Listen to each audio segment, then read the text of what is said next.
Assalamualaikum warahmatullahi wabarakatuh. Apa kabar semuanya? Semoga kita selalu dalam lindungan Allah Subhanahu wa Ta'ala.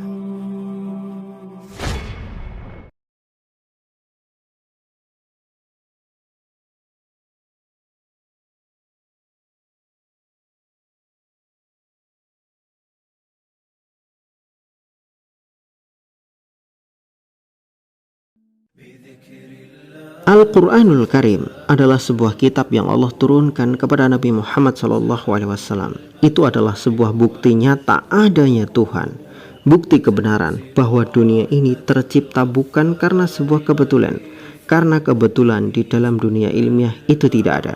Kata kebetulan dalam dunia ilmiah itu tidak ada. Dunia ini adalah sebuah desain yang sangat cerdas dan berjalan dengan kecerdasan yang sangat tinggi. Tentunya sesuatu yang sangat sempurna ini tidak mungkin tercipta tanpa pencipta. Sama halnya jika kita menemukan sebuah gubuk yang indah di tengah hutan, tentunya kita tidak akan pernah percaya gubuk itu menyusun dirinya sendiri. Kayu-kayu dan pakunya menancap sendiri dan atapnya terpasang secara kebetulan. Kita pasti tidak akan pernah percaya. Karena apa? Karena adanya gubuk di tengah hutan itu pasti ada yang membuatnya, pasti ada yang menciptakannya.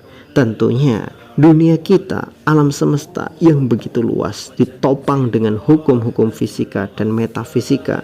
Semua ini bukanlah kebetulan, tetapi memang ada yang menciptakannya, dan itu diciptakan oleh Tuhan, yaitu Allah Subhanahu wa Ta'ala. Dan Tuhan yang benar-benar Tuhan tentu tahu bagaimana seluk-beluk segala bentuk makhluk yang Dia ciptakan. Bagaimana mungkin Tuhan tidak mengenali makhluknya? Bagaimana mungkin seorang ibu tidak tahu ciri-ciri anaknya? Itu adalah sesuatu yang lucu. Allah Subhanahu wa Ta'ala melalui Al-Quran telah memberikan sebuah jawaban. Allah Subhanahu wa Ta'ala melalui Al-Quran telah memberikan jawaban dari sebuah pertanyaan yang sangat besar.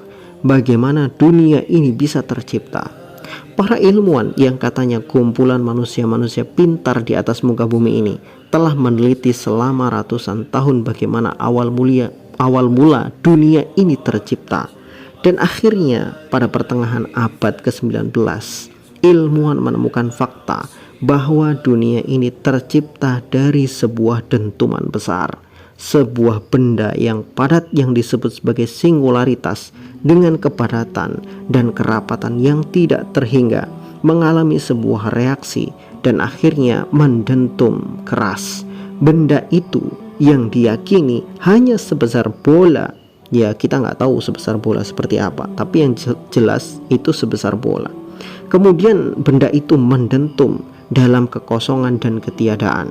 Dentuman itu meluas dengan kecepatan konstan dan membentuk alam raya yang kita lihat saat ini.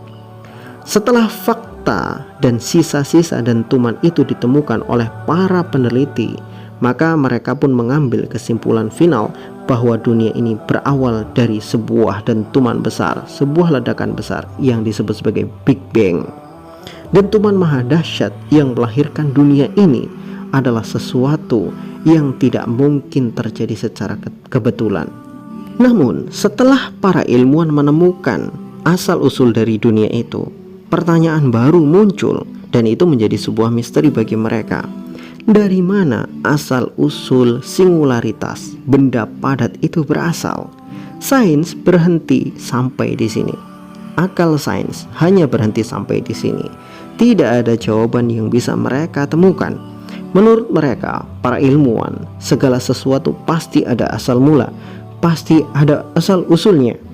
Ketika dunia ini tercipta dari Big Bang, ada benda padat yang menentum yang disebut sebagai singularitas. Kemudian singularitas itu membentuk jagat raya. Maka pertanyaan sederhananya, pertanyaan selanjutnya adalah, benda padat itu, singularitas itu berasal dari mana? Ini pertanyaan tersulit yang pernah ada. Sama dengan sebuah pertanyaan, lebih dulu mana ayam atau telurnya? Ini juga pertanyaan yang sulit. Karena tidak menemukan jawaban yang pasti, maka para ilmuwan menjadi dua golongan, terpecah menjadi dua golongan. Mereka yang memilih menjadi ateis, mereka akan berusaha mencari jawaban yang masuk akal sesuai dengan logika mereka. Mereka mengesampingkan kuasa Tuhan atas penciptaan alam semesta. Tapi bagi mereka yang percaya kepada kuasa Tuhan, mereka akan kembali kepada rumah mereka. Mereka akan kembali ke tempat ibadah mereka dan membuka kitab suci mereka. Di antara semua kitab yang diyakini sebagai kitab suci, manakah yang menyebutkan dengan tepat bagaimana dunia ini berasal, bagaimana dunia ini berawal mula? Ayatnya 1400 tahun yang lalu, ternyata pernyataan-pernyataan yang dilontarkan oleh para ilmuwan itu sudah dijawab oleh Al-Quran. Jadi ayatnya sangat jelas sekali di dalam Al-Quran. Dunia ini berasal dari Allah Subhanahu wa Ta'ala. Allah yang telah menciptakan dunia ini dengan segala hukum yang ada di dalamnya, hukum fisika, hukum alam, dan hukum-hukum yang lain yang membentuk segala jagat raya. Hal ini telah Allah Subhanahu wa Ta'ala sebutkan di dalam Al-Quran. Awalam yarul ladzina kafaru annas samawati wal arda kanata ratqan fafataqnahuma. Apakah orang-orang kafir tidak melihat dengan kedua mata mereka bahwasanya langit dan bumi dahulu adalah ratqan, dahulu adalah satu yang padu, sebuah singularitas, fafataqnahuma, lalu kami pisahkan keduanya.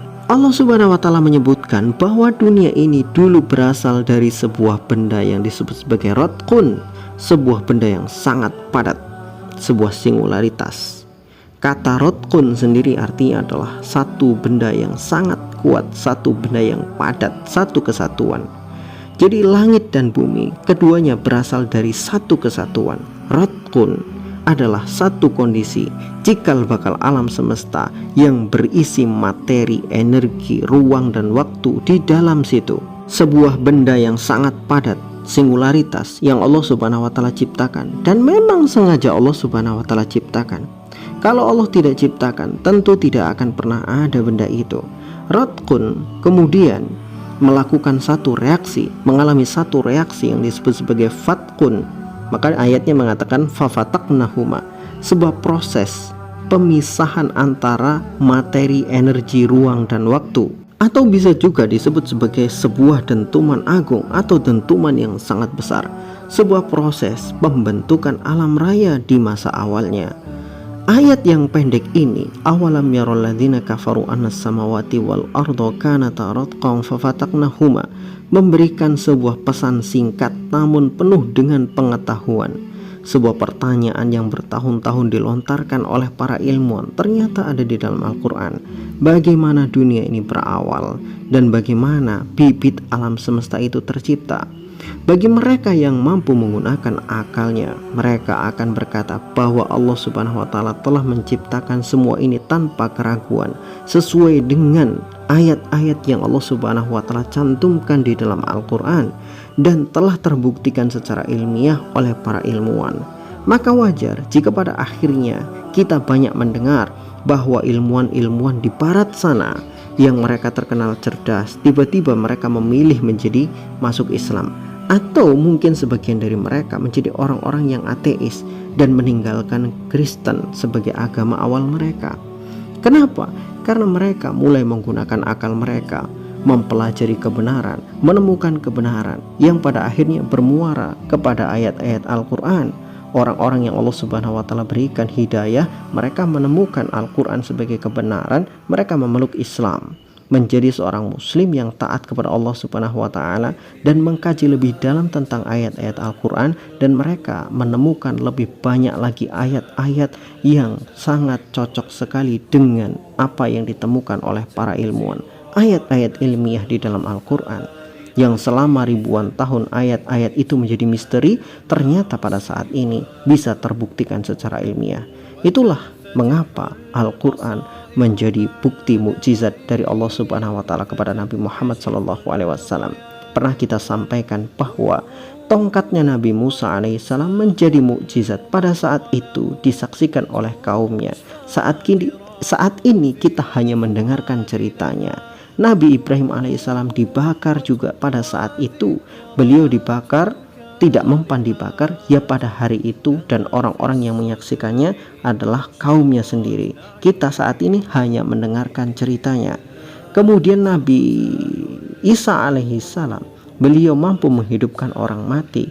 Itu terjadi pada saat itu dan disaksikan oleh orang saat itu. Kita saat ini hanya mendengarkan ceritanya tapi tidak pernah menyaksikannya.